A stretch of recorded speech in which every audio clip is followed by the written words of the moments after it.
Este va a ser un seminario productivo y vamos a aprovechar al máximo para ser afirmados y enriquecidos en Cristo.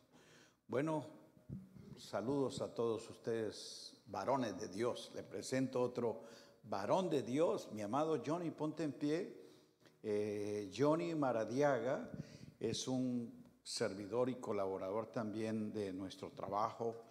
Es parte de lo que hacemos como red, y él también nos ayuda en la orientación de la palabra en algunos escenarios. Hemos compartido juntos y es un fiel colaborador de esta tarea, también invirtiendo para lo de Rema University, apoyando a la capacitación de pastores, de obreros que son becados en Honduras, en Venezuela, en Cuba. Entonces, yo aprecio mucho el cariño de Johnny y su esposa por recibirnos y estar estos días ahí en su casa también. Gracias, Johnny, por tu cariño y tu amor y tu apoyo. Bueno, vamos a trabajar esas tres configuraciones de la temática. Diga formando. Entonces vamos a entender formación, luego hombres y nuevo pacto. Muy bien. Formar hombres en el orden del nuevo pacto es un proceso divino. Diga proceso divino. Entonces aquí no existe magia humana. No espere que un toque, un soplo de un ungido le vaya a provocar lo que solo por un proceso de parte de Dios es posible. Porque creo en los actos soberanos de Dios, sus acciones creativas.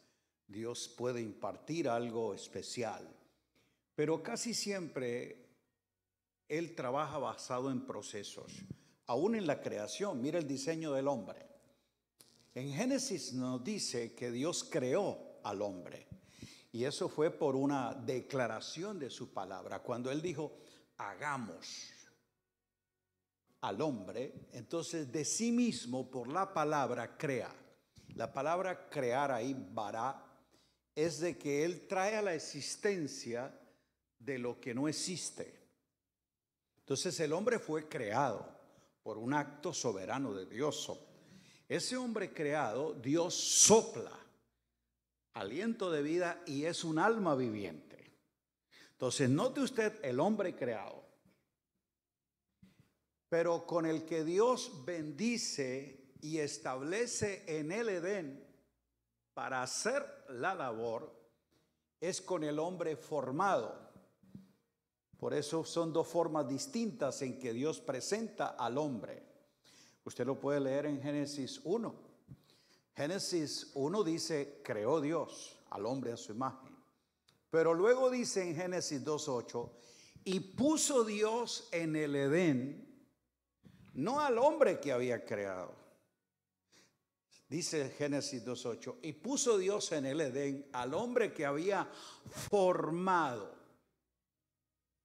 Y aquí ya la formación es cómo Dios a ese ser que crea le da una forma.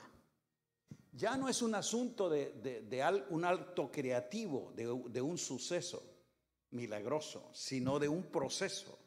Porque la idea de formar es justo donde haya una manufactura de algo que se elabora. No es existe, sino que se elabora, se le da una forma. Dios la prueba, dice, esa es la que yo quiero. Dice, y puso en el Edén al hombre que había formado. Y ahí a ese hombre que ha formado y lo ha puesto en el Edén, dice el texto, lo bendijo y les dijo. Note que Dios bendice lo que Él aprueba. Y lo que Él aprueba debe tener su forma. es aquello que Él le da el visto bueno, dice, es conforme a mi diseño. Llena todos los estándares para lo que lo creé.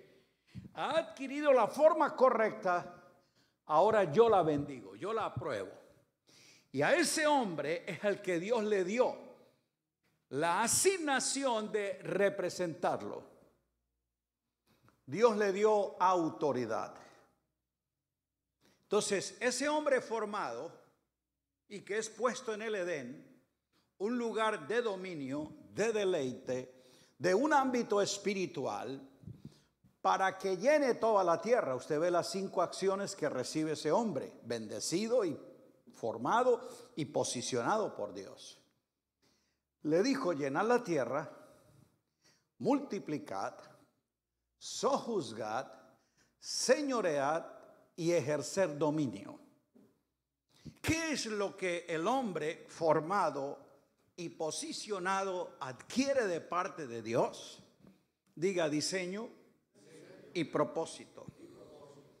Dios lo puso justo porque tiene un propósito con él. Ya luego la Escritura nos habla en revelación progresiva que el propósito original e intencional de Dios no fue con el hombre, fue con Cristo. El propósito eterno es con Cristo. Pero ese hombre es incluido en el propósito porque Dios quiere que reproduzca, que exprese y multiplique la imagen del Hijo. Por eso lo creó a su imagen.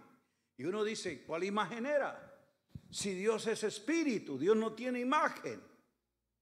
Pero como es el Dios triuno, preexistente y que se habla a sí mismo, dijo: hagámoslo conforme a nuestra imagen. ¿Cuál es la imagen que Dios revela?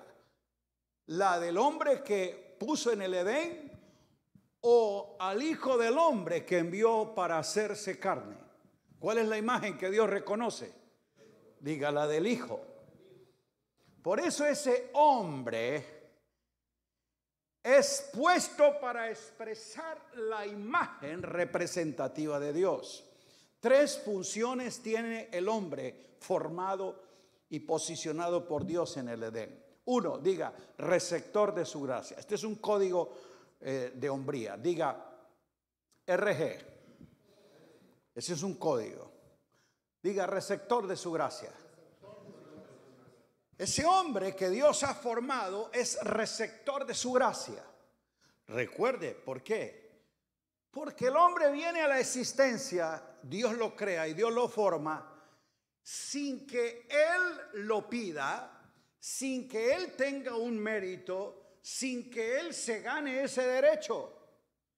Cuando Dios lo bendice es porque le está mostrando su gracia.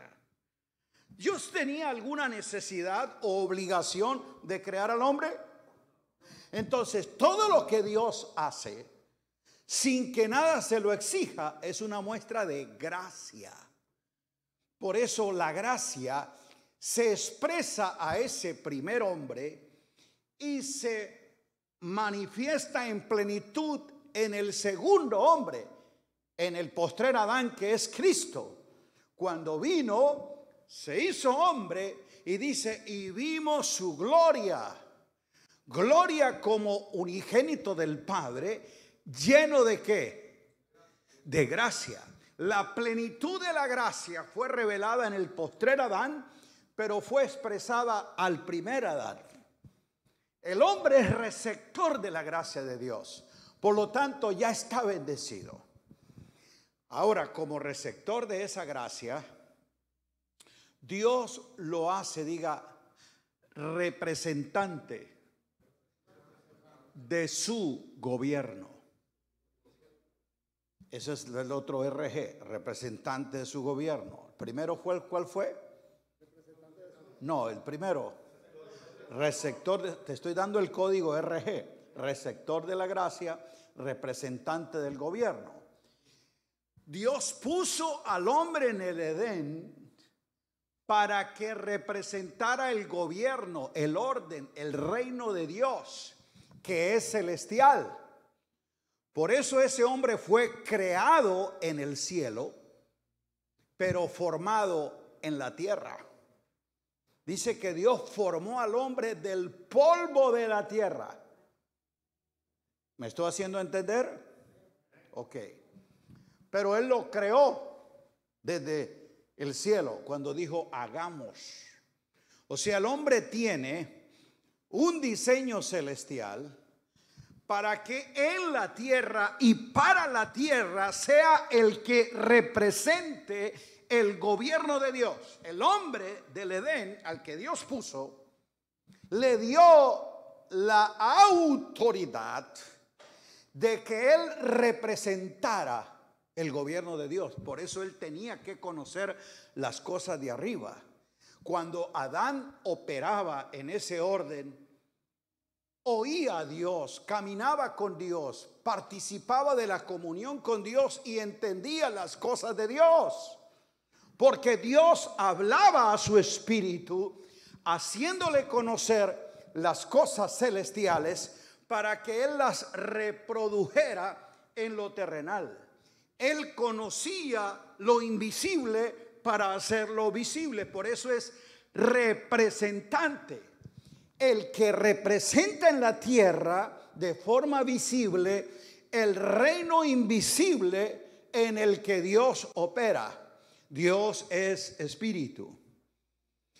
Representante de ese gobierno escuchó la dirección de Dios y Dios lo respaldó cada vez que habló dentro de ese orden. Por eso ese hombre podía tener la autoridad de ejercer dominio sobre todo lo creado. Sobre todo lo creado, pero no sobre otro ser igual a él. ¿Entendemos la diferencia? Ok, ese hombre decía, al mirar el diseño terrenal con una imagen celestial, una idea divina, configuraba, tiene esta forma, esta naturaleza y esta función, entonces se llamará vaca. El que le puso el nombre a los seres creados fue Adán, no Dios. Y dice que Dios lo respaldaba. ¿Quién le dio el nombre a los animales? Adán, dice la escritura. ¿Pero por qué? Porque él tenía la idea de Dios, caminaba con Dios, oía la orden de Dios, le hacía entender las cosas de la tierra en esa armonía espiritual. Cuando el hombre peca, rompe el orden, es sacado del Edén, no de la tierra, del Edén, y ahora está guiado por su sentido, su conocimiento, su vista, que está anulada al orden de Dios. Por eso dice la escritura que el hombre pecó y fue destituido ¿de qué? ¿De qué fue destituido? Porque el hombre no solamente era receptor de la gracia, representante del gobierno, sino reflejo, este es el tercer código, de la gloria. ¿Era qué? Si la creación misma veía a Adán, ¿qué era lo que veía? Alguien que refleja la gloria del Dios invisible. Esa gloria le fue quitada. Por eso, en forma figurativa, Isaías habla del esplendor de Adán en el Edén. Lo que eran las piedras primorosas, el brillo de su majestad. Algunos dicen, algunos estudiosos de la escritura, que Adán en el Edén se movía mostrando un reflejo que cubría su cuerpo físico. O sea, él no tenía vestiduras.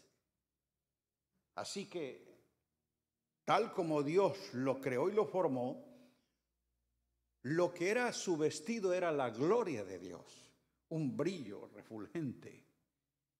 cuando pecó, fue destituido de la gloria, y por eso es que fuera del Edén se ve desnudo. ¿Y no era que estaba antes desnudo? ¿O qué vestido tenía antes? ¿Por qué él se vio desnudo? Lo que se vio fue desprovisto de la gloria que lo cubría. Siente la vergüenza justamente de que él ha roto un orden, y fuera del Edén él ahora no conoce ni entiende la voz de Dios. Por eso cuando Dios le habla, Adán, ¿dónde estás tú? Yo le preguntaré que Dios no sabía dónde estaba. ¿Por qué esa pregunta? ¿Dónde estás tú? El Dios omnisciente, omnipresente, ¿no sabía dónde estaba? La pregunta no es porque Dios ignore, porque quiere hacerle saber a qué posición te has rebajado. ¿Por qué tú perdiste donde yo te puse? Lo que el hombre perdió fue posición, lugar, morada, moné. Más que un lugar físico, era una posición espiritual, lo que Dios le está diciendo. Y este hombre responde: tuve miedo al oír tu voz y me escondí. ¿Por qué tuvo miedo? Si Dios hablaba con él. Porque en el huerto, en el Edén, él escuchaba a Dios en su ser interior. Dios, que es espíritu, hablaba con el hombre a su espíritu. No le hablaba ni en inglés, ni en hebreo, ni en griego, ni en español. Espíritu a espíritu oían el idioma espiritual y lo entendían. Primera vez que escucha a Dios fuera de él, y ahora lo oyes con el oído físico, y por eso tiene miedo de esa voz, porque esa voz lo está llamando a que mire de dónde has caído. ¿Dónde estás? Es quién o por qué te saliste de la posición. Recuerde que dice, y Dios puso al hombre en el Edén. ¿Quién lo puso? O sea, lo que le está diciendo, ¿dónde estás tú? No estás donde yo te puse, no tienes la posición, no me representas. En mi gobierno no reflejas mi gloria y ya no me oyes adentro. Ahora tienes miedo porque te guías es por vista, por sentidos, pero no por tu ser interior. Ese fue el diseño que el hombre perdió. Diga, diseño. Porque ya tú vas a entender entonces el valor que tienes. El hombre es creado por Dios, formado por Dios y es origen de Dios. Él tiene un origen de parte de Dios. Dijo Dios, hagamos. Él tiene un diseño de parte de Dios conforme a nuestra imagen y semejanza. Y Él tiene un propósito para la gloria de Dios. Eso es lo que Él ha perdido. Por eso cuando estamos hablando de formando hombres del nuevo pacto, no le invitamos a que venga y recibe la unción. No, formación. Es todo un proceso en el que vamos a ser nosotros descuartizados, despojados del diseño adámico, que es el hombre fuera del Edén, para volver a la forma original con la que Dios nos hizo. Por eso es que el hombre en Cristo ahora es una nueva criatura, porque dejando el diseño adámico, recobra el celestial, el del postrer Adán. Diga, formados en Cristo. Y ser formados en Cristo no es ser informados de Cristo. Hay mucha gente que tiene información de Cristo. Yo sé de Cristo, claro, Él nació en Belén, Él hizo esto. Usted puede tener información de Cristo, pero no la formación de Cristo en tu espíritu.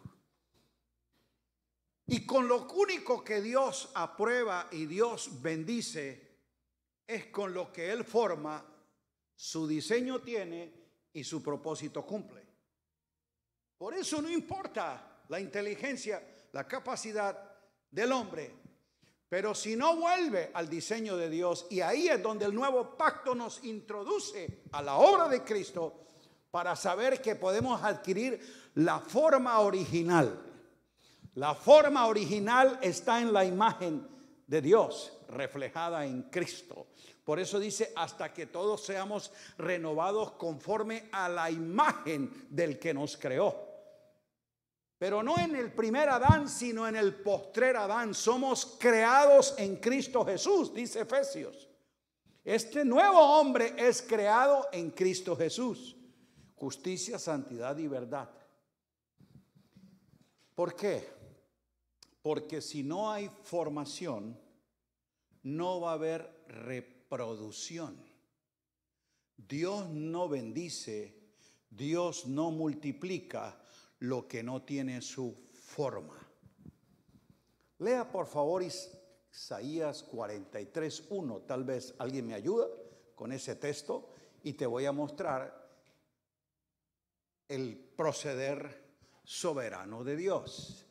Ahora así dice Jehová, el Señor, el gran yo soy, Yahvé, creador tuyo, oh Jacob. Ese gran yo soy, que es Jehová, ¿qué es de Jacob? Dígalo duro.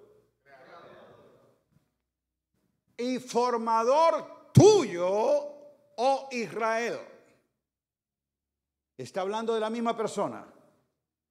Sabe que Jacob y Israel es el mismo. Dios creó a Jacob, pero formó a Israel.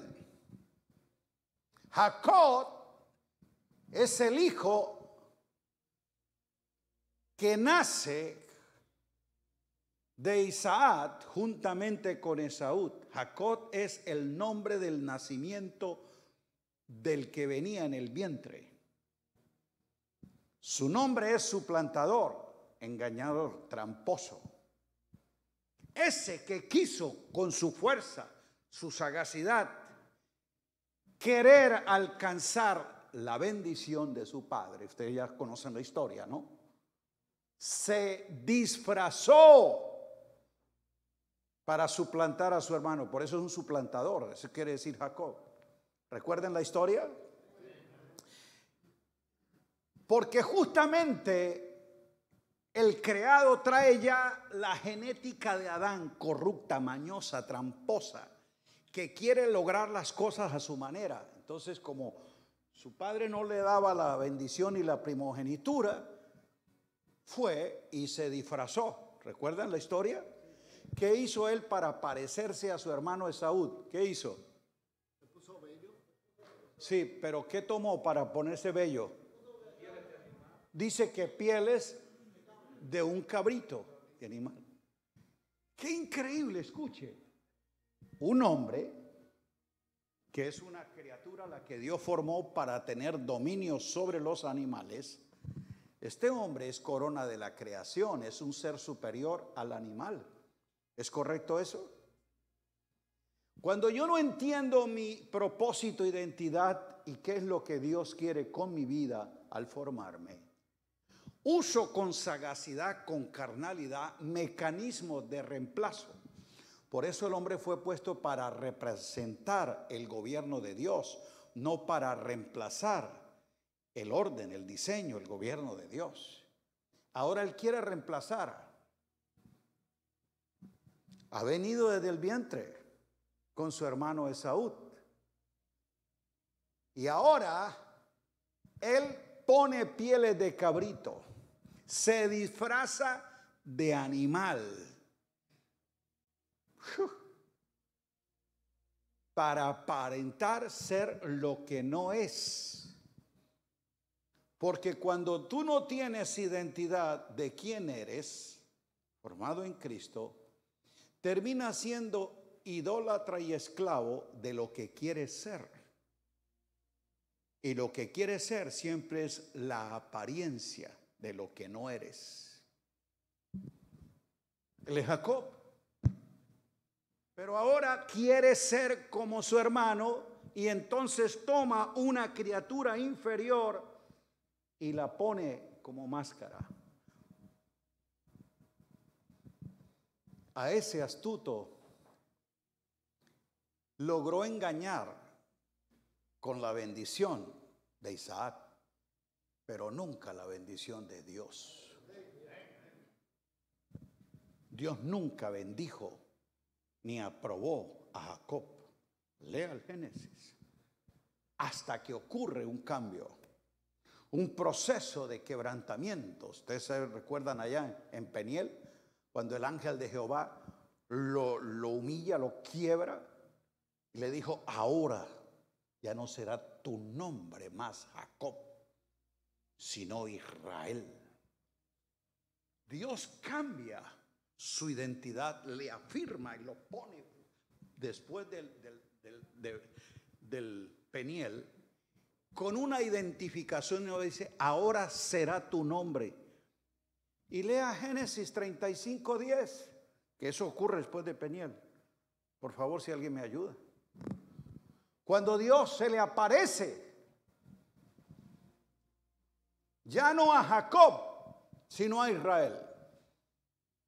Se sigue llamando Jacob para que tengamos referencia de quién es, pero realmente para los planes de Dios ya Jacob ha quedado fuera de la ecuación. Ahora Dios trabaja es con Israel. ¿Qué dice? Creo que está unos capítulos más adelante.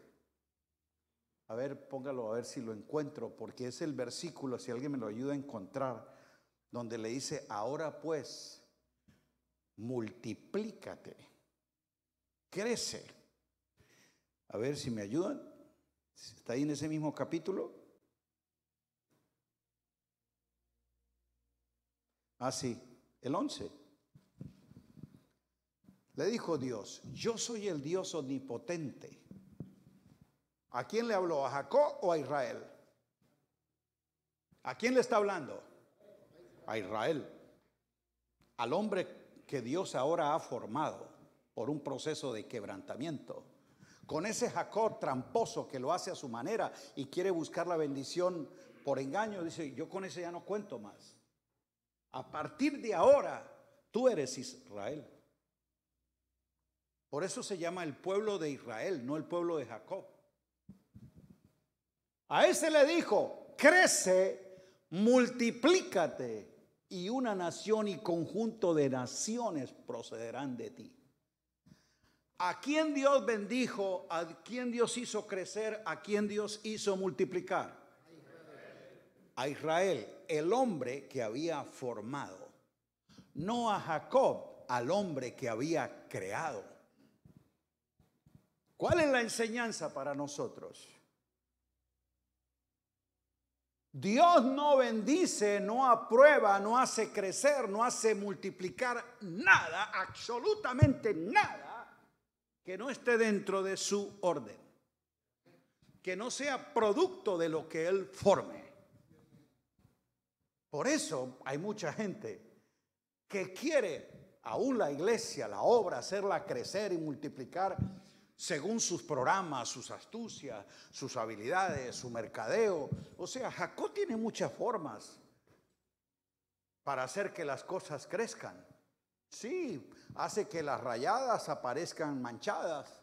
Luego presenta las manchadas como si fueran rayadas. O sea, la astucia la sabe para hacer crecer. Pero el hecho de que tú hagas crecer las cosas de acuerdo a tu engaño no quiere decir que Dios te esté bendiciendo.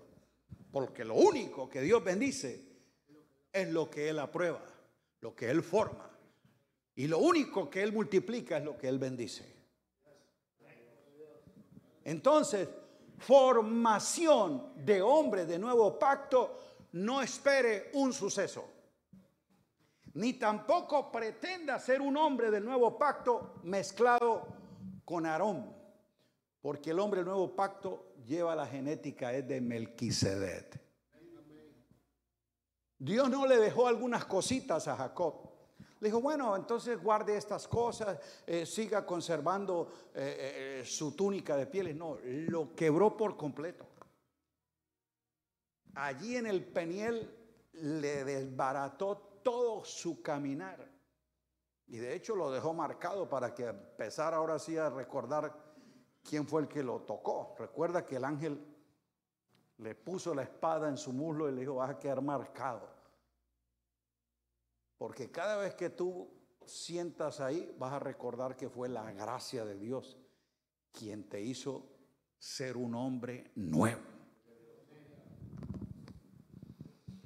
Formar hombres del nuevo pacto no es un evento, es todo un proceso de quebrantamiento, donde nuestra naturaleza adámica, esa naturaleza, diría yo, jacobiana, Dios la tiene que desechar. Por eso Pablo habla de desechar al viejo hombre, a Adán, a Jacob, con toda su astucia, su carnalidad, con todas sus habilidades, esa mente brillante que se ingenia cosas para resolver sus problemas, pero a su manera.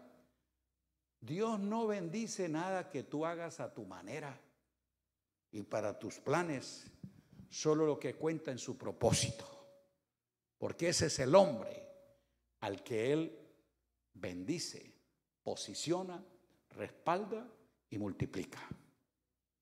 Diga formación. Ok.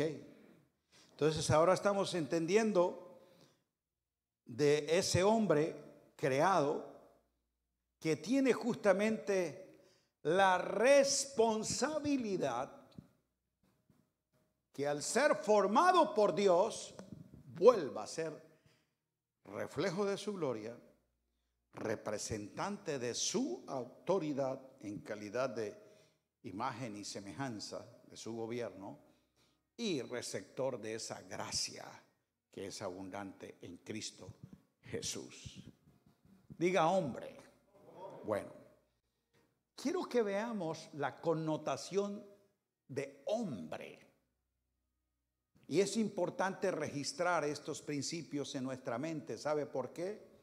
Porque hoy tenemos una ideología de engaño, donde a nombre del feminismo, de la ideología de género y de todo esto que esta sociedad perversa, con una mente corrupta que va contra el orden y el diseño de Dios, establece justamente ideas que son contrarias a lo que Dios dice y no respetando aún lo que es diseño de creación.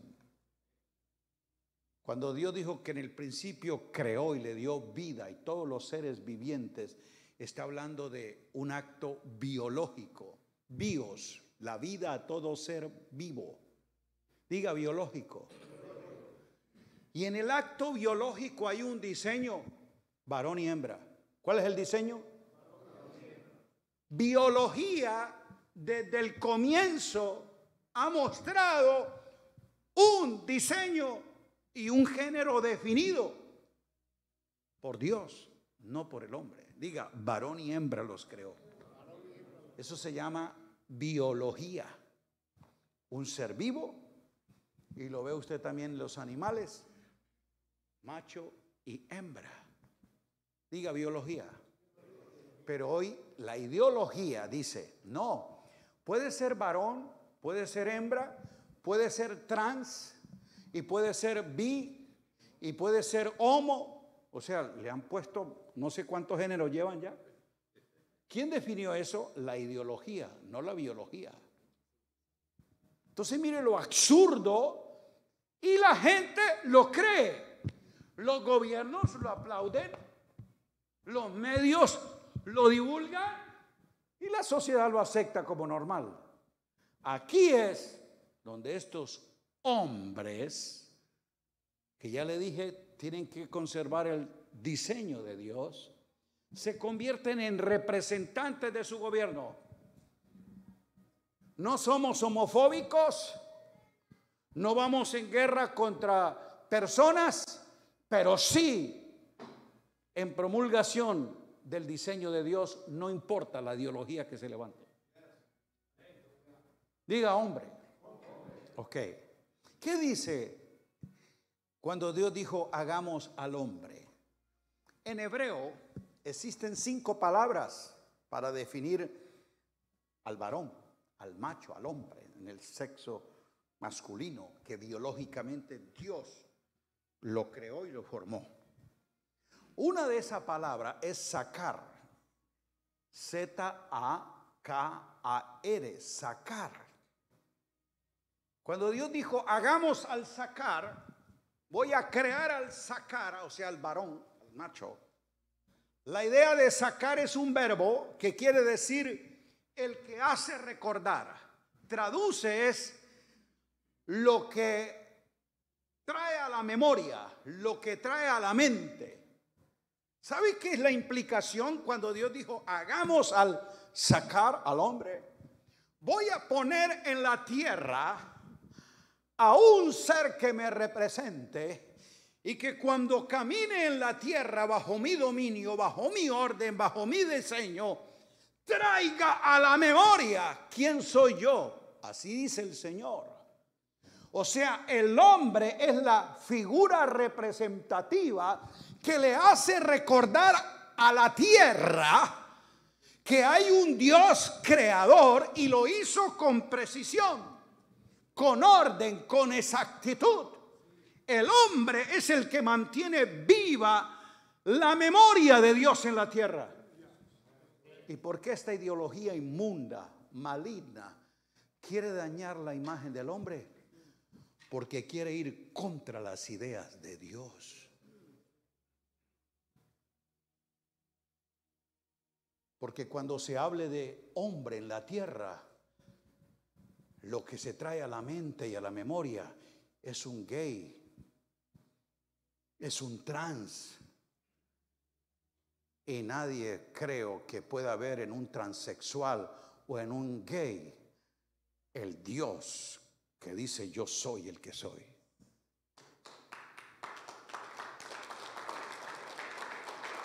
Wow, ¿estamos entendiendo la idea de hombre? Lo que tú representas para el diseño de Dios. Oh.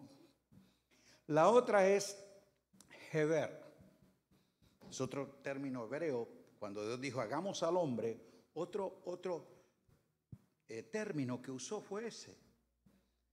Y la idea es un verbo que indica prevalecer. El que tiene fuerza. El que confirma. Confirmar es la idea de ese, prevalecer, confirmar. Entonces cuando Dios dijo hagamos al hombre, lo creó, lo formó y lo puso en la tierra para que la llenara de su gloria. Lo que Dios dijo, voy a hacer que ese ser que representa mi gobierno y mi orden confirme el diseño de Dios. Haga prevalecer en las generaciones el orden de Dios. Y eso es lo que esta sociedad posmoderna quiere desaparecer. Lo que Dios dijo que iría a prevalecer. El hombre que tiene su imagen. Esta guerra ideológica no es un asunto de machismo o feminismo. No es una ideología de género. Lo que se esconde detrás de ella son fuerzas de las tinieblas que con pensamiento de iniquidad, de mentes corruptas, ajenos a las cosas de Dios, con políticas, leyes y estrategias, usando famosos políticos, gente que las multitudes creen que lo que dicen es verdad, lo van a aceptar. No sé si han oído lo que se comenta de las declaraciones que dijo, yo no sé si es hombre, mujer o no sé qué será, según él, pero según Dios es un hombre. Ricky Martin dijo, ¿cuál es el problema de que le dejen ver esa película a los niños si hay dos jovencitas dándose un beso lésbico? Mire lo estúpido que es cuando usted es un agente de un sistema carente de inteligencia, de sentido común. Y él dijo, ¿y cómo? ¿Por qué si eso les va a dañar, a corromper o a crear un cambio? ¿Por qué no le ponen a que vean películas de Einstein? A lo mejor van a aprender ciencia, inteligencia que viene por genética. Estúpido. ¿Cómo vas a comparar tú la escena de dos niñas besándose con que mi hijo o mi nieto de 7 años vea documentales de un científico para aprender por inteligencia lo que por genética trae? ¿Quién te dijo que la inteligencia es genética? ¿Quién te dijo? Usted, que es un estúpido, que no entiende ni biología, ni ciencia, ni nada, sino que es un payaso utilizado para defender una ideología de la cual tú te complaces. Pero es un craso ignorante. Claro, pero como esa opinión la dijo Ricky Martin, ¿tú qué crees que le ponen los miles de seguidores que están con él? Like, me gusta. Porque es una multitud enajenada, carente de análisis, que no tiene reflexión de las cosas. Y solo porque un famoso lo dice, resulta aceptándolo. ¿Aló? Así opera el sistema de las tinieblas. Pero tristemente, a veces también así se opera en el cristianismo. Esa enseñanza, eso que predicó ahí, lo dijo un ungido, lo dijo un famoso. La gente dice, amén. O sea, no le ponen like, sino que dicen, amén. Y ni entienden lo que dijo. Puede estar diciendo una incoherencia, una cosa fuera del diseño de Dios, pero lo dijo el ungido. La multitud que dice, hemos perdido la capacidad de usar el sentido común, por lo menos, que es parte de esa capacidad de pensante que el hombre tiene. Cuando Dios lo hizo un ser racional, justamente le dio el sentido de la inteligencia, de poder crear un criterio. Y la iglesia ni siquiera eso hace, de buscar en las escrituras para ver si eso que está diciendo el apóstol es así. Usted no tiene que estar diciendo amén a lo que yo estoy diciendo sin tener convicción de que eso lo dice la palabra. Ahora, si usted cree que algo de lo que yo dije no va en el orden de Dios, hablémoslo. Dígame por qué. Pero muéstreme en las escrituras, no tu idea. ¿Entendimos? Entonces, inteligencia es por asunto de análisis, de estudio, de investigación, de adquirir conocimiento y tener niveles de criterio y de análisis. Pero no porque su papá es un científico, usted ya nace inteligente, ¿no? La inteligencia no va en la genética. ¿A qué punto voy? Al que estoy hablándole de el hombre, el que Dios dijo voy a poner para que confirme y haga prevalecer en la tierra de que hay un diseño de parte de Dios. Hay otra palabra, es la más usada, es Ishis, que significa justamente eso, el macho. La connotación del marido. A Eva Dios le dio un Ishis, un macho, un marido que justamente tiene la connotación de padre, o sea, del que porta el esperma, del macho campeón, de lo que en algunas manadas o algo se le llama el macho alfa, el que va al frente, el que sigue los demás, el que tienen como referencia, al que les marca el camino, al que los demás quieren seguir. Esa fue la idea cuando Dios dijo hagamos al Ishis. A la mujer, a Eva, le dijo te traigo un Ishis, uno que es un macho, que porta esperma, capacidad de ser padre. Vas a ser tu marido y vas a ser tu alfa, el que te orienta, el que te dirige, el que te marca el camino, el que provee, el que va al frente. No el muñeco pelele que la mujer lo manda.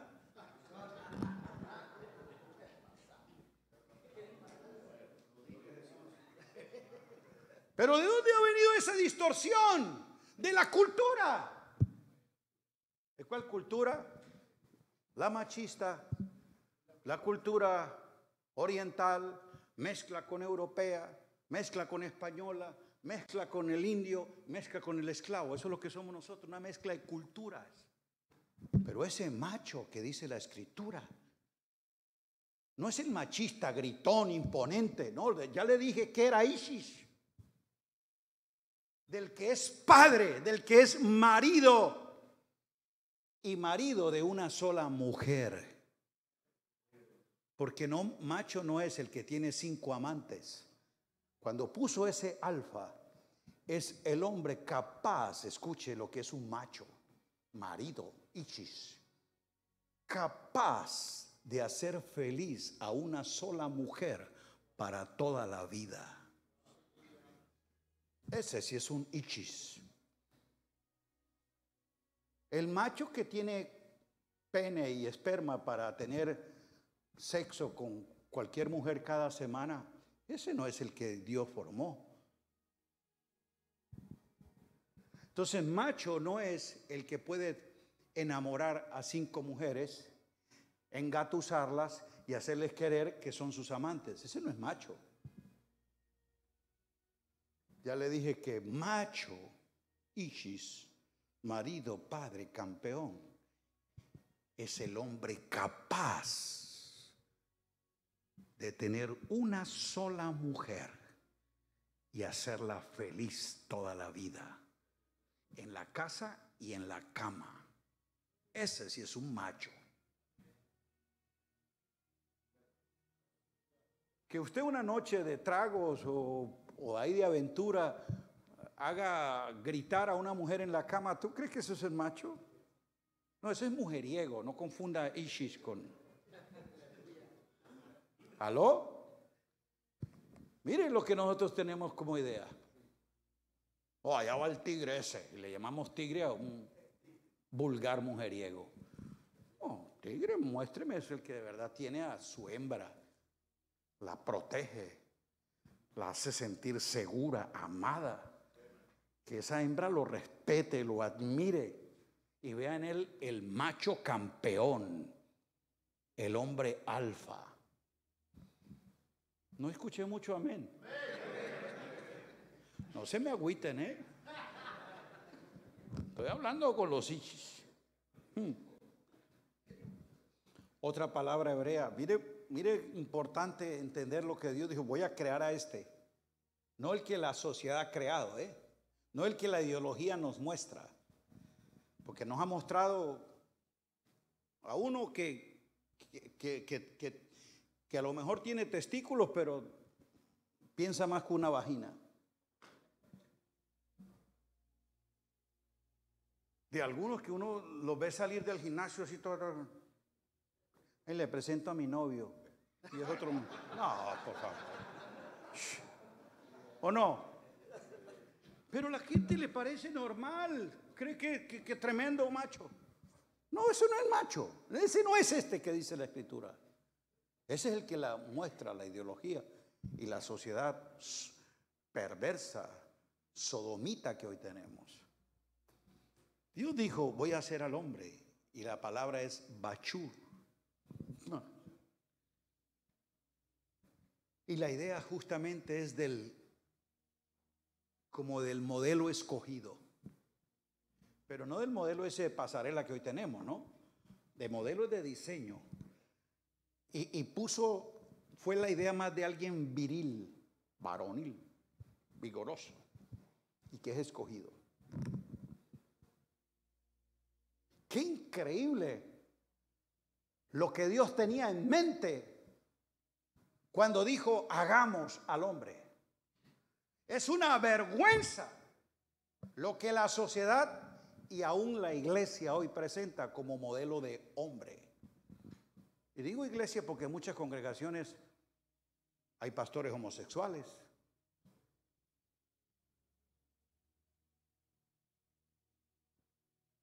Hay pastores que tienen su esposa, pero por años han tenido otra amante por allá escondida.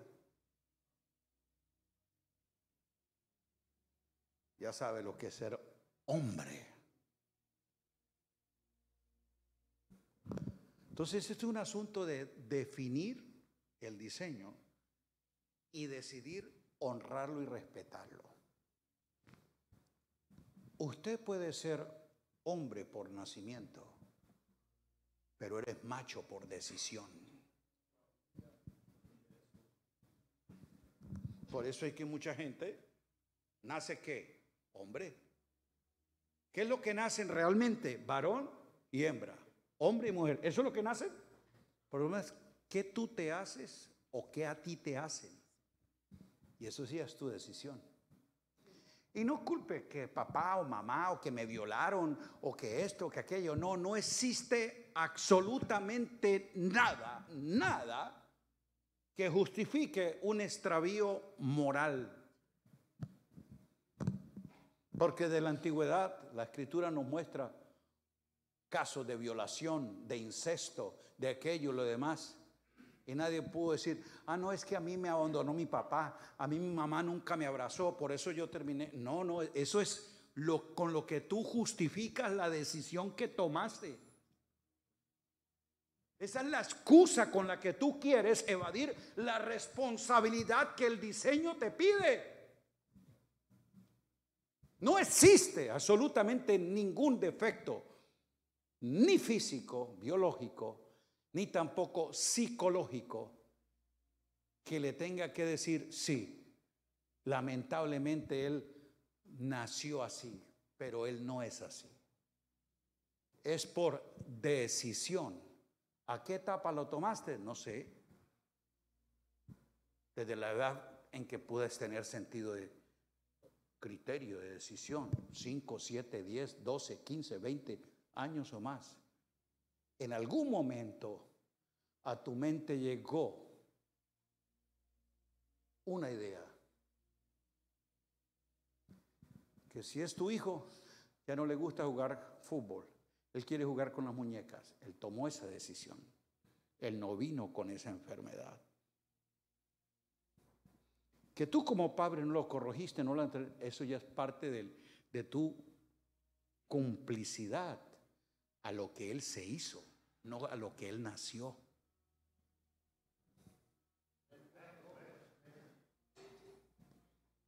Dios da nacimiento por biología solo a dos géneros, varón y hembra.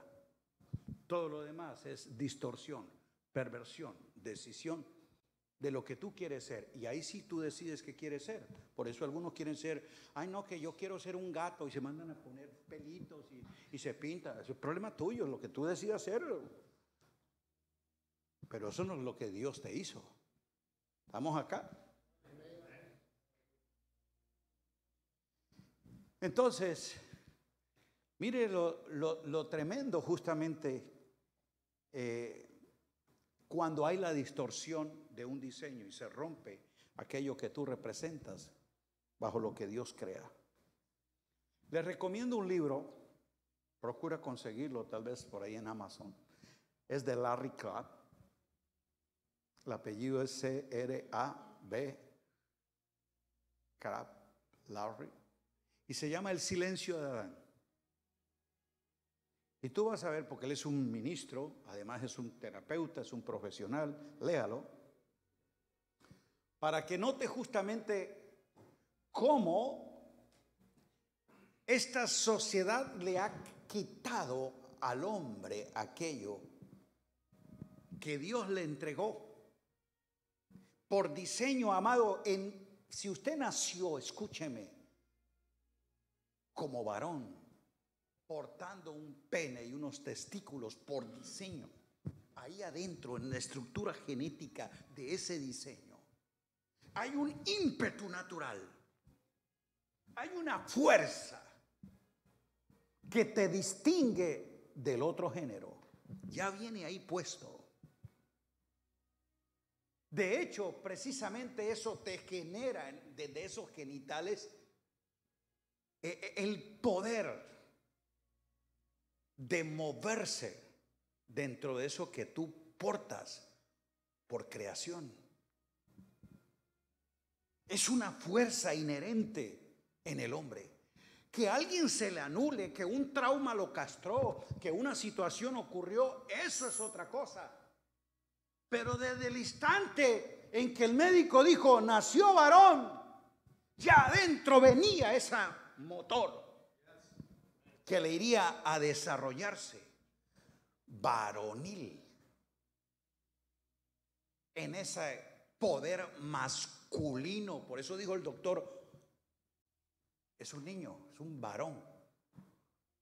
Entonces, aquí es donde, como le digo, existen cosas que cuando ese orden se distorsiona, y es donde el doctor Crabb muestra que entonces el hombre, al perder el diseño, por una u otra razón, rompe con lo que genéticamente trae, ya deja de ser hombre, según el orden de Dios de lo que le hablé ahora, y ese macho se vuelve machista, que ese sí no es el orden de Dios.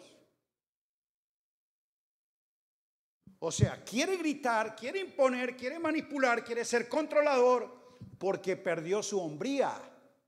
Es que el daño puede ser de los dos lados. Al no entender su hombría como diseño de Dios, entonces se vuelve machista. Por eso es, ahora el machismo sí ya no es diseño de Dios. Eso es distorsión de la humanidad, pero no es diseño de Dios. El machista, controlador, manipulador, que impone, que grita, que se hace creer que está por encima de los demás, que a la mujer la ve como de segunda clase, como un trapo que le sirva. Eso ya es problema de cómo ese macho perdió el orden y se vuelve machista. Como también al perder el orden, ese macho se vuelve gay. Las dos cosas son distorsión. Pero lo que nosotros estamos llamados como hijos de Dios es a volver al diseño original. ¿Aló? Y no es el estereotipo que la sociedad mueva, no es lo que la psicología defina, sino lo que la teología establece. O sea, lo que la palabra de Dios ha dicho desde el comienzo. Y por eso cuando a Jesús lo confrontan con divorcio, con adulterio, con distorsión, dijo, en el principio no fue así. ¿A dónde los remitió? No a la ley, no a la religión, al principio, o sea, al diseño original. Diga, en el principio. Y aquí es donde entonces necesitamos volver al principio que Dios definió para ese hombre. Al que ese hombre que libre de egoísmo, de dominio, de prepotencia, de manipulación, de imposición, Dios nunca lo diseñó así, ni así lo creó. La distorsión que ha salido fuera del Edén es la que nosotros no podemos permitir ni patrocinar, no importa que, no hermano, es que la cultura latina, tú sabes, aquí somos, no, aquí no es de cultura, es volver al principio. Aquí no es cultura. ¿Quién dijo que los principios divinos están sujetos a lo que la cultura diga? No es que en aquellas tribus se practica, no me importa un pepino lo que en una tribu, en una nación o en una cultura se practique. Al principio, o Jesús dijo, no es que en la cultura hebrea, no, dijo en el principio, o sea, en el diseño de Dios. A ese es el que tenemos que volver. Y que en Cristo ha sido totalmente redefinido. Y una de las glorias del nuevo pacto es justamente una nueva creación con un hombre nuevo. ¿Qué es lo que nos trae? Diga, un hombre nuevo. O sea, volver al principio donde está el prototipo, la imagen que Dios quiso que ese hombre llevara. La palabra imagen viene de mut, es el concepto de, la palabra imagen, el concepto que tiene la palabra, traduce es Tselem, T-S-E-L-E-M, Tselem. ¿Sabe cuál es la idea de imagen? Note cómo Dios dice, Dios que es espíritu, hagamos al hombre a nuestra imagen. Dios que es espíritu no tiene forma, o él tiene forma. Ok.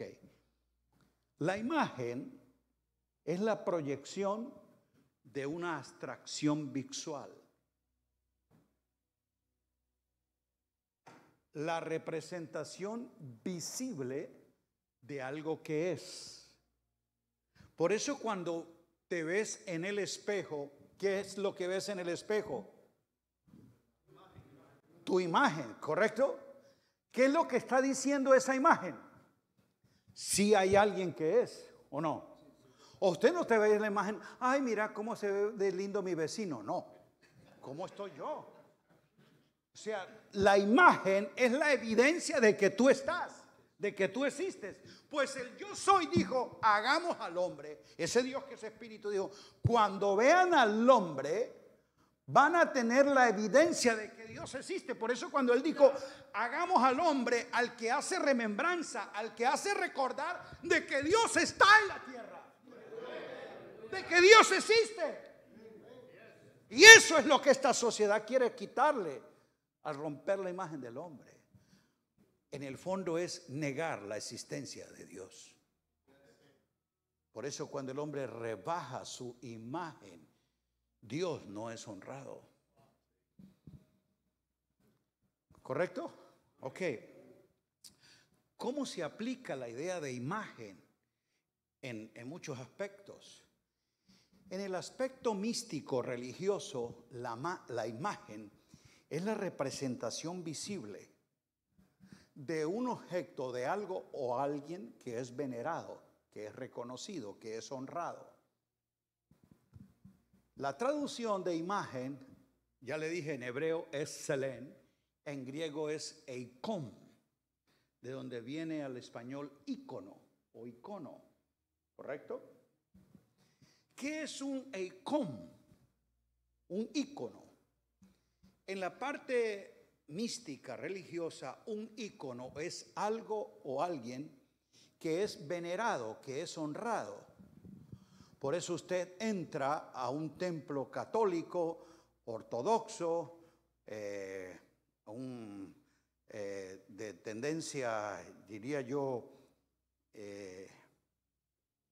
griega. En muchos de esos templos usted ve íconos y son imágenes de santos o patriarcas que ellos los conservan porque están venerando, recordando a alguien que representa una época, un pensamiento, un movimiento, una doctrina.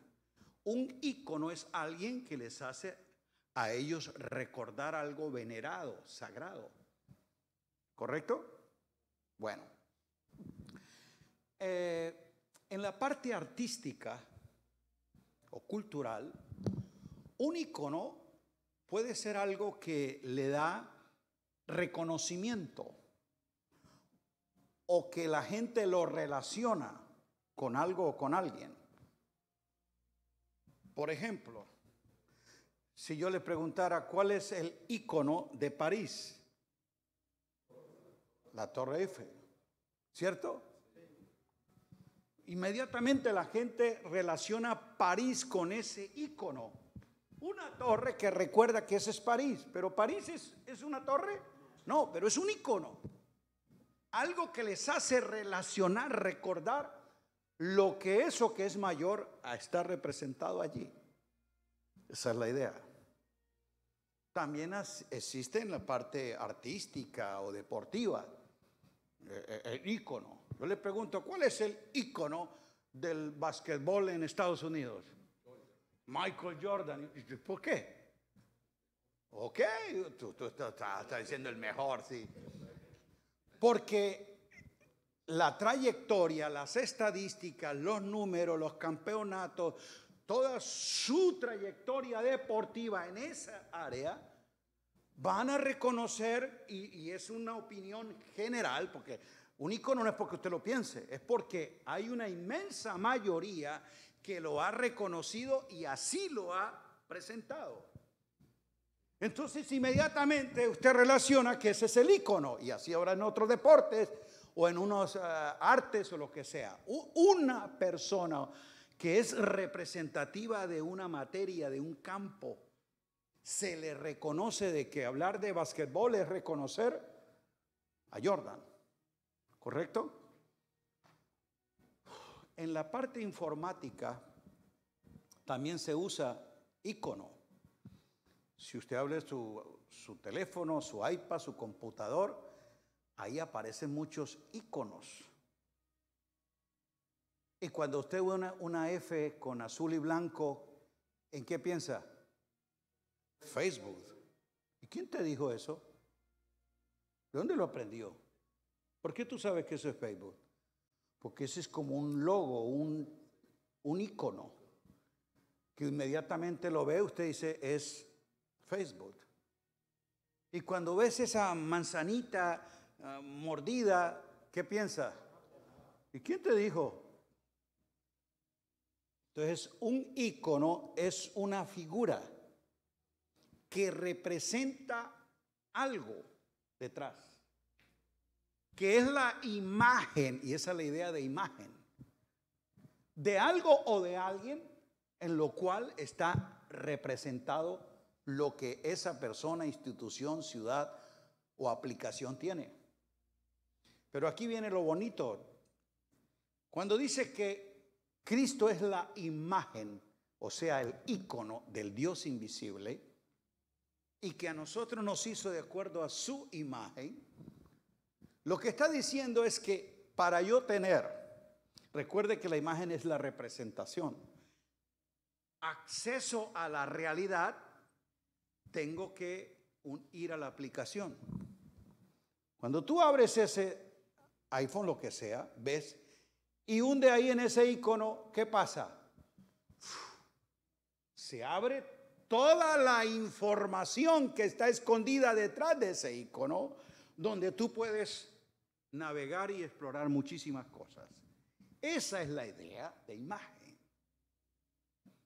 Cuando nosotros como nuevas criaturas, que somos la imagen de Cristo y Cristo la imagen del Padre, hundimos ahí en la palabra Cristo. En Él están escondidos todos los tesoros, la sabiduría del conocimiento de Dios. Yo entro a navegar, a explorar, a conocer, no la imagen, la realidad. El icono es la imagen, pero la realidad es lo que está detrás, ¿correcto? O usted dice, yo me conecté en Facebook viendo la imagen. No, hundiendo la aplicación y entrando a correr lo que está detrás. Esa es la idea. Cuando tú haces clic en el Espíritu con Cristo, entras a saber la realidad, no la imagen, la realidad que está en Él. Y cuando tú la conoces, en tu vida es improntada. En tu vida, o sea, se refleja en ti. ¿Correcto? Entonces, cuando Dios dijo, hagamos al hombre a nuestra imagen, ¿sabe lo que estaba diciendo? Para que esta sociedad corrupta nos venga a poner a nosotros como descendientes del sapo, del mono, de una evolución. Eso es un insulto al yo soy, al creador. Yo no soy la imagen. Yo no soy la imagen de un renacuajo que evolucionó por millones de años. Yo no soy la imagen de un mono que fue alcanzando más desarrollo. O yo no sé si lo crees. Si tú crees que tu padre es un mono, levante la cola. Pero si tú crees que eres la imagen del Padre que te creó, pues dele un aplauso y grite aleluya. Entonces, carece de sentido, carece de análisis, ni siquiera de revelación, sentido común. No, es que el hombre viene producto de una cuestión de la teoría del Big Bang. una explosión cósmica que ocurrió allá centenares de millones de años, que unas luces fusionaron. Entonces se creó el hombre y vino el universo y todo empezó a desencadenarse. Oye, ¿tú crees que yo represento la imagen de un accidente cósmico? Eso es tan estúpido, tan absurdo, porque una explosión y que de ahí se desencadenó todo el universo. ¿Usted puede creer millones de galaxias ordenadas, precisas, moviéndose en las órbitas correctas, con una función integral, que vino de una explosión? No, hay una mente inteligente detrás de eso. Y no es un poder universal, es un Dios creador, sabio, soberano, que todo lo hizo, dice Eclesiastés, perfecto y en su orden. ¿Cuántos lo creen? Aceptar teorías, hipótesis como esa, es ir contra la misma lógica, ni siquiera contra la Biblia, contra la misma lógica. Que alguien te diga, abre el diccionario, te coge ese diccionario de la A a la Z, donde está cada palabra y luego definida en orden alfabético. ¿Sí o no? Un diccionario así. Que tú me digas que ese diccionario existe, porque una vez, no sé, allá en la imprenta ocurrió una explosión, estalló una dinamita y todas las letras se fueron armando y cayeron así. Y por eso hoy tienes el diccionario. ¿Tú crees esa teoría? Pues esa es más posible que la otra. Esa es más posible que la otra. ¿Sabe por qué es más posible? Porque esta tiene un límite, número de letras y de palabras. Pero millones y millones de galaxias que todavía ni se conocen su existencia, que es infinito, para que me vengas a decir que existe porque hubo una explosión de una primera luz.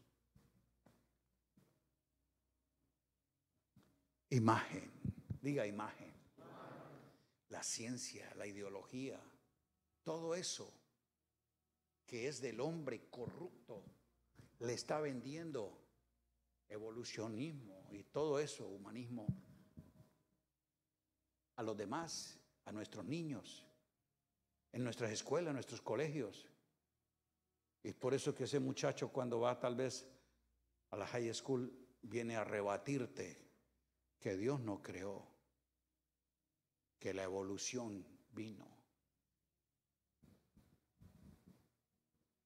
Entonces por eso es que estas cosas como hombre tenemos nosotros que empezar a establecerlas desde lo que Dios quiso que fuera el macho alfa, el que dirige, el que guía, el que marca el camino, el que los demás respetan.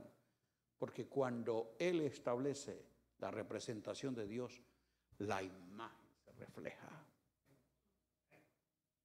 No es tu propia imagen la que Dios está tratando de reconstruir. Es la imagen del Hijo en ti. Es la imagen de Cristo. Hoy hay una guerra de imagen. Todo el mundo, las redes, los medios, páginas web mentirosas, Photoshop y cosas que te hacen maquillar la imagen de lo que no eres. Eso es lo que este mundo vano, vacío, te quiere meter allí, a una guerra de imagen. Y tristemente, ministros, iglesias caen en la misma trampa, pelear por imagen.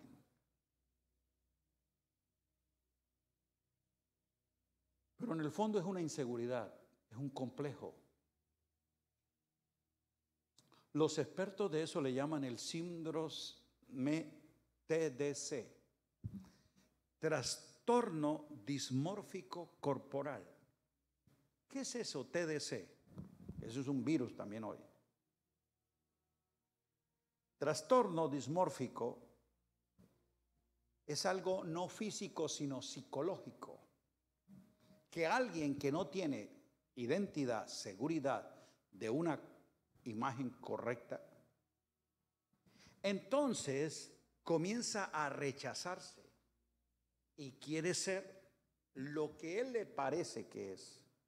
Ahí es donde viene entonces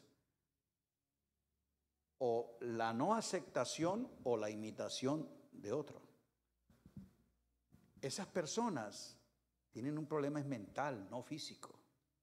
Por eso cuando ellos van al espejo dicen, ay, pero qué fea mi nariz, me la voy a mandar a operar. Y se la manda a operar. Pero luego cuando se ve el espejo, entonces dice, no, pero es que mis pómulos, o sea, todo el tiempo está rechazando, no encuentra aceptación. Y los demás le dicen, no, pero está bien, ¿cómo luces de bien? Los demás lo ven bien, pero él no se ve bien. Porque él en el espejo, como tiene un trastorno psicológico, ve una, por eso le llaman dismórfico, ve una forma que no es, pero él, no es que él no la tenga, él es el que no acepta la forma que se está viendo y vive esclavo de Photoshop, de cirugía, de implantes, de imitación. Él no se acepta, él tiene un problema de imagen, de identidad, y no es un problema físico, psicológico. ¿Y por qué? Porque a menos que aceptes la imagen del verdadero, no podrás estar completo. Por eso dice Pablo que traemos o la imagen del terrenal, que es caído, del hombre fuera del Edén, o la imagen del celestial, de Cristo, que es superior.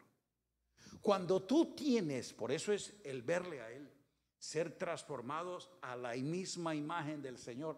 Nosotros todo eso le ponemos misticismo, una nube por allá, un fuego que cae. No, ser transformado a la imagen del Señor no es una forma física. No es que ahora, bueno, ya dejé de ser negro, ahora soy blanco. Y ya ahora tengo los ojos verdes como el nazareno. No, no es un asunto físico, es un asunto espiritual. Porque cuando tú en tu ser interior entraste a esa aplicación, exploraste tu realidad y la fue reflejada en tu vida, te ves completo en Cristo, seguro en Cristo, y no te comparas con el color de aquel, el tamaño del otro, ni la forma de los demás. Tú te ves en Cristo estáis completos en Cristo.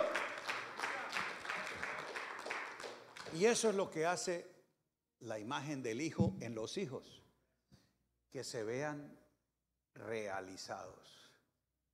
Si tú tienes complejos por tu estatura, tu forma de cuerpo, el color de tu piel, cuando te comparas con el otro, es que todavía no te has visto en Cristo.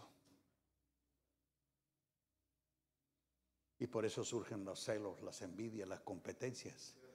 Porque en el fondo lo que tengo es un problema de autoimagen. Dios hizo al hombre perfecto. Y ese hombre perfecto está definido en Cristo, no en Adán.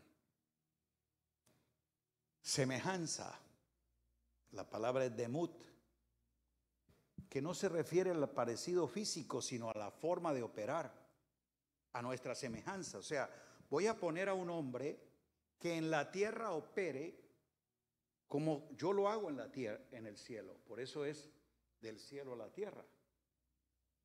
Eso es semejanza.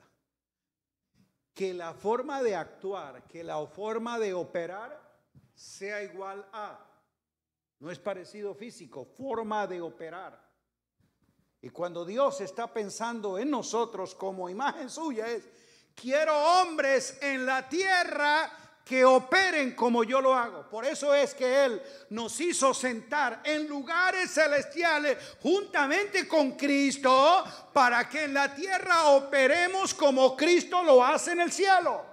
Es el santuario celestial, es el reino celestial, es el diseño celestial, lo que la tierra necesita ver. Y para eso dejó hombres de Dios enteramente preparados para esa obra. Nosotros no tenemos que replicar el diseño de Roma, de la iglesia tal, o imitar aquel ministerio. Tenemos que conocer el orden celestial. Por eso es que estamos sentados juntamente, donde le oímos en el Espíritu el diseño, el orden, las coordenadas divinas. Y operamos en la tierra de forma natural, sin fingir, sin aparentar, ¿no? Imagen refleja lo que a ti se te reveló, siendo transformados a la imagen del Señor. No me han dicho de hora y yo puedo seguir. ¿Qué hora es? 12. Me dijeron que iba a hacer una pausa a las 12 y que luego íbamos a seguir para terminar a las 4 de la tarde, fue lo que me dijeron. Pregunto, pausa, porque ahora viene lo bueno. Ya estamos esperando formado, hombres, pero ahora es, ¿cuál hombre? ¿El hombre religioso? ¿El hombre evangélico? ¿El hombre moderno? ¿Cuál es ese hombre del nuevo pacto? ¿De dónde surge? ¿Qué diseño tiene? ¿Qué imagen representa? ¿Y cómo se forma? Porque el nuevo pacto justamente forma es hombres de Dios. ¿Qué es lo que forma? Por eso Pablo le dijo a Timoteo, con esto termino: mas tú, hombre de Dios. Le está hablando un apóstol, arquitecto, perito del nuevo pacto, a un hijo y discípulo en esta gracia, para que se mantenga. Esa es la propuesta. Búscalo ahí. En 1 Timoteo capítulo 6, verso 14. Vamos a leer eso. No sé si me lo puede poner en la pantalla para que usted vea esto maravilloso que aparece ahí.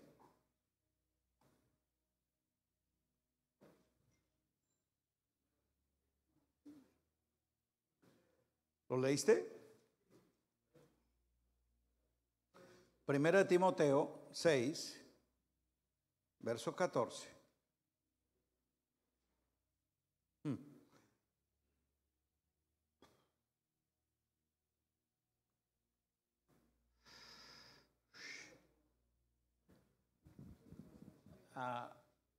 Sí, no, más adelante, creo que desde el 11.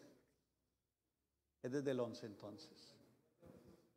Sí, 6, pero es el 11. Esta es la tercera cosa. Esa es de ahí.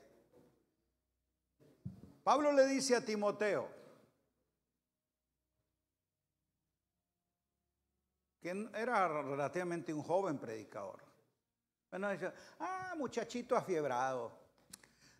Tranquilo, jovencito que está ahí en el avance. No, cuando le habló a este que se cree que no tenía más de 25 años. ¿Alguien aquí de 25 años? No, o sea, no hay ningún Timoteo aquí. ¿Se cree que esa era la edad que él tenía? Pablo no lo trata como un aprendiz, un muchachito, un jovencito. No, cuando le va a hablar, dice, mas tú, hombre de Dios. Veo que Pablo, que conoce todo este diseño, recordando aquellas palabras hebreas, el Ichis, el Bachur, el Sacar. O sea, a ese hombre de Dios le estoy hablando yo. ¿Y por qué lo posiciona en su hombría? Porque él está pastoreando en Éfeso, ciudad perversa, donde el homosexualismo es normal, donde la multitud de eunucos que le sirven a las cortes paganas y a los poderosos le han castrado su hombría. Tiene un contexto. Esto no es solamente un asunto, es de que él se posicione en la realidad, que le recuerda el diseño que tú representas. Tú no eres el macho griego de ese Afrodita, no. Ni tampoco el macho gladiador de Roma. Tú, hombre de Dios. Me gusta eso. ¿Sabe por qué? Porque esa preposición de marca una gran diferencia entre el hombre y Dios y el hombre. Mas tú, oh hombre de. Cuando tú oyes esa preposición, indica procedente de. Procedencia. De indica procedente de. Yo le digo, ¿de dónde eres? Ah, de Honduras. Está indicando que él procede de Honduras. ¿Ok? Entonces la preposición de procedencia, de la fuente de donde se viene, de donde se origina. La preposición de también indica pertenencia. O sea, ¿a quién pertenece? ¿Ok? Si yo digo, este iPhone de quién es, estoy preguntando es quién es su dueño, ¿no? ¿A quién pertenece? Ah, no, este es de Esteban. Ok, él es el dueño. Entonces eso indica a quién pertenece, quién es su propiedad. Y el de también le da el sentido de dirección, de propósito. Entonces mire, tú hombre de Dios, no le dijo ni hombre ni Dios, porque eso es lo que somos. No somos hombres como los demás, pero tampoco somos dioses o superdioses o ángeles. Somos hombres, pero no como los hombres. ¿Está entendiéndome? Sí. En el plano natural nosotros somos como los demás hombres, claro que sí, pero no somos iguales a los demás hombres, porque dentro de nosotros hay una naturaleza divina que nos hace diferente a ellos. ¿Está aquí conmigo? Entonces, definir esto es el hecho de que Él asuma lo que representa, de dónde procede y quién es. Me hace acordar esto una vez que escuché una anécdota, una historia que sucedió con un predicador muy famoso, ya le voy a hablar. Iba por grandes ciudades y pueblos predicando el evangelio, la santidad de Dios. Ardiente predicador de la santidad, por eso fue uno de los que originó el famoso movimiento de la santidad en Inglaterra. Y su mensaje era siempre el mismo. Dios es santo, todo hombre pecador, volveos a Dios y Él se volverá a vosotros. Tenía una pasión tan profunda en la santidad de Dios, porque tuvo una experiencia de haber tenido una expresión de Dios mostrándole a él un llamado. Él nació en un hogar cristiano. Su madre Susana lo instruyó desde niño en la fe. Creció en la iglesia tradicional, protestante. Pero a sus 17 años él oraba. Allí en su cuarto, Dios, quiero conocerte, no por lo que mi mami me dice, saber quién eres para mí. Y él oraba, queriendo tener un encuentro, experiencia propia, personal con Dios. Cuenta el biógrafo que una vez, entonces mientras oraba, se abrió la habitación y una luz penetró. Y él cayó ahí de rodillas y comenzó a orar en otras lenguas y lloraba. Y era tan intensa y poderosa esa experiencia que él decía, oh Dios, basta o me matas. Era tan poderosa la expresión de eso en su vida que se sentía que se iba a morir. De allí fue que él salió, porque como que había visto a Dios santo, todo ese esplendor de gloria. Y este era su mensaje. Sacudía multitudes, la gente apática iba a oírle a cada pueblo causaba conmoción y generaba allí que se quedara un hambre de buscar a Dios, la santidad y el arrepentimiento a Dios. Se dice que en una oportunidad fue a predicar a un pueblo famoso por dos cosas, por las minas de carbón. Ahí habían toda esta minería extensa, entonces llegaban hombres a trabajar en las minas, pero era famoso porque en cada esquina había una taberna, venta de cerveza y todo eso. Entonces ese pueblo era muy famoso. Ahí llegó él a predicar. En la plaza pública estaba predicando lo mismo. Dios es santo, todo hombre pecador. Volveos a Dios y Él se volverá a vosotros. Y la gente venía arrepentida, convirtiéndose al Evangelio y recibiendo al Señor. Era tanto la conmoción en ese lugar que las tabernas empezaron a cerrarse. Ya los hombres no querían ir a la taberna, sino que donde estaba el predicador.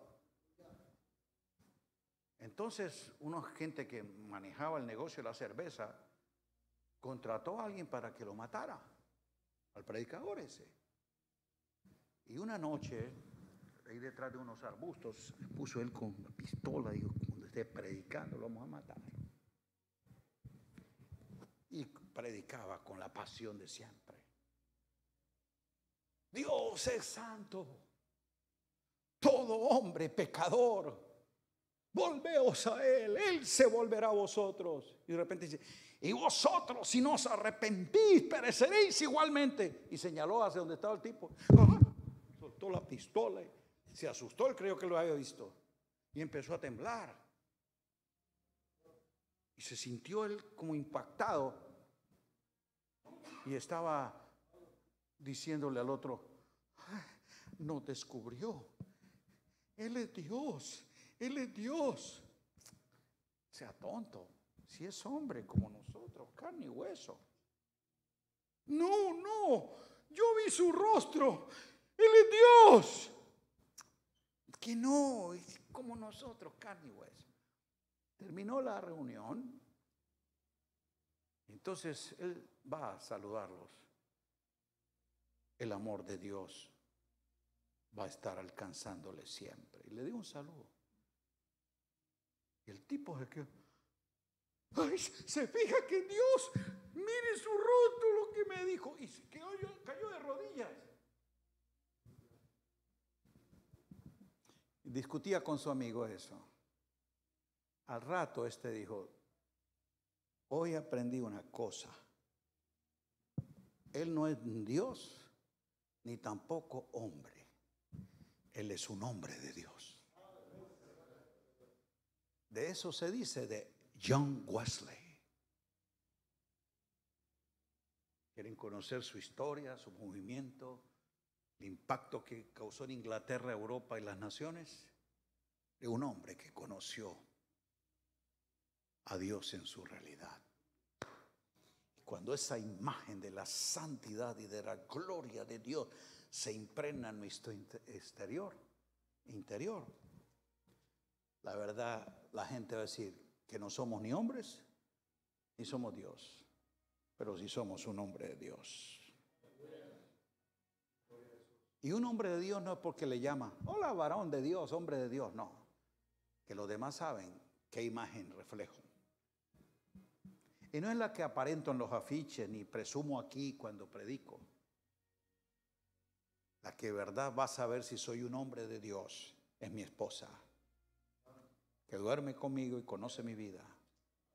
A los hijos a los que yo les he modelado el evangelio que he creído y al Dios que es conocido. Si mi esposa y mis hijos no afirman que soy un hombre de Dios, sencillamente para los demás soy un hipócrita. Porque donde de verdad se conoce mi verdadera hombría, ya le dije, no es en la cama con un amante, sino en la casa con mi esposa. ¿Qué tan hombre de Dios soy? No es cuando yo predico, sino cuando mis hijos me ven y saben qué padre les ha formado. Ahí es donde comienza el hombre de Dios. A ese hombre de Dios fue que Pablo le dijo, sigue. Mire, 4 verbos que quiero que subraye. Tú, hombre de Dios, sigue. Que tú te determines ir en pos de, sin desviarte. ¿De qué? De la justicia. ¿De qué más? De la piedad. La fe, la paciencia, la mansedumbre. Yo le pregunto, esta sociedad machista, ¿cree que esto es un hombre de Dios? Paciencia, mansedumbre. Bueno, esto es para una mariposa. Piedad, amor. No, es que para reflejar esto sí se necesita tener pantalones. Gritar y aparentar dominio, cualquier bravucón lo hace. Pero ser un hombre de Dios que muestre piedad, mansedumbre, tiene que ser como Jesús. Aquel que con firmeza le podía decir a los religiosos, hipócrita generación de víboras, que con autoridad y hombría le decía a Herodes, zorra, mentiroso, corrupto, pero con ternura se acerca y abraza al pecador. Con mansedumbre corrige a los suyos. Si alguien duda de la hombría de Jesús, ese es el varón perfecto al que tenemos que seguir. Sigue. El siguiente. Mas tú, hombre de Dios, ¿qué le dijo? ¿Por qué me lo quitó? Yo creo que ya tiene hambre. Pelea. Aquí está el macho campeón. Aquí está el que Dios dijo, voy a poner en la tierra, que haga prevalecer mi nombre. Pero no que anda en bronca con los hermanos o peleando con los demás, no. ¿Qué es lo que le manda a pelear? Ajá.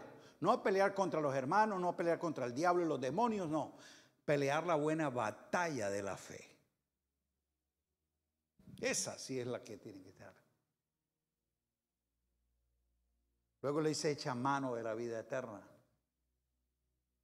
habiendo hecho la buena profesión delante de muchos testigos. Ser un testigo y mantener la confesión es de hombres, porque en aquel entonces el que la negara, a la fiera lo echaban. Siga. Ahora sí. Ahora te mando a ti delante de Dios. Sigue el siguiente. Esta es la que yo quiero. Guarda. Son las 4 cosas que un hombre de Dios sigue, pelea, guarda y testifica. El mandamiento sin mácula ni reprensión. ¿Sabe por qué mucha gente, vecinos, compañeros de trabajo, de estudio, no creen la veracidad del Evangelio? Porque no hay genuinos hombres de Dios que testifiquen de la integridad de su mensaje. ¿De qué te sirve tú estar diciendo a los demás que Cristo es poderoso, que el Evangelio es poder de Dios, si en tu trabajo, si en tu vecindario te conocen que eres un irrespetuoso, mentiroso, peleador? ¿De qué te sirve presentarte a la comunidad de que eres hombre de Dios, que tienen la iglesia de Dios? Porque así hasta le llamamos a la iglesia de Dios, pero cuando ven una cantidad de carnales en mal testimonio. La pregunta es, cuando te vayas de esa escuela, de ese vecindario, de esa empresa, ¿cómo te recordará la gente que te conoció?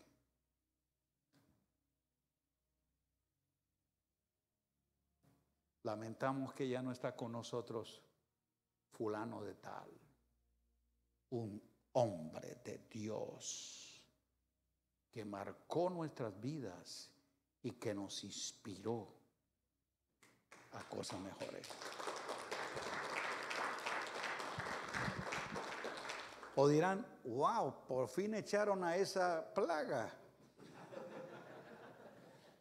Qué bueno que ahora ya podemos estar tranquilos aquí en este equipo. Es triste. Y es tal vez un poco feo decir esto, pero nos sirva más como de ejemplo para rectificar lo malo. En X ciudad de uno de nuestros países, fui a visitar una gran librería. Y entonces hablo con el administrador, conozco el fulano, ¿cómo las cosas? No, ¿cómo va todo esto? Bien. Lo que me dolió fue lo que me dijo. Me dijo, apóstol, aquí entran clientes de todos. Esta librería es grande, aquí le vende a católicos, testigos de Jehová, adventistas vienen y compran Biblias. Y la gran mayoría pastores. Yo te abro mi cartera. 90% de los deudores morosos son pastores. Que vinieron aquí con carita de yo no fui. Ay, fulanito de tal, ¿por qué no me fía unas Biblias? Que estoy comenzando una obra, un grupo familiar, o evangelismo. Que me vendieron una historia y con carita de ángeles que iban a hacer la obra del Señor. Se llevaron materiales de escuela dominical, libros, Biblias, panderetas, cuántas cosas. 90% de ellos no han vuelto a pagar la deuda.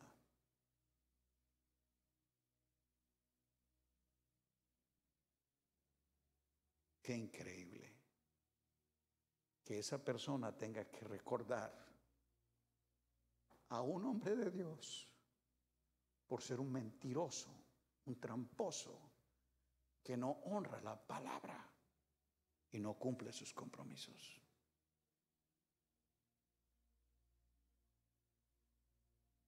Así hay cantidad de jóvenes, de hogares, de familias, de vecinos marcados, que no lo digan, es una cosa, que no lo divulguen es otra, pero en el fondo estarán diciendo, ese evangelio, esa iglesia y ese tipo de persona, yo no quiero ser.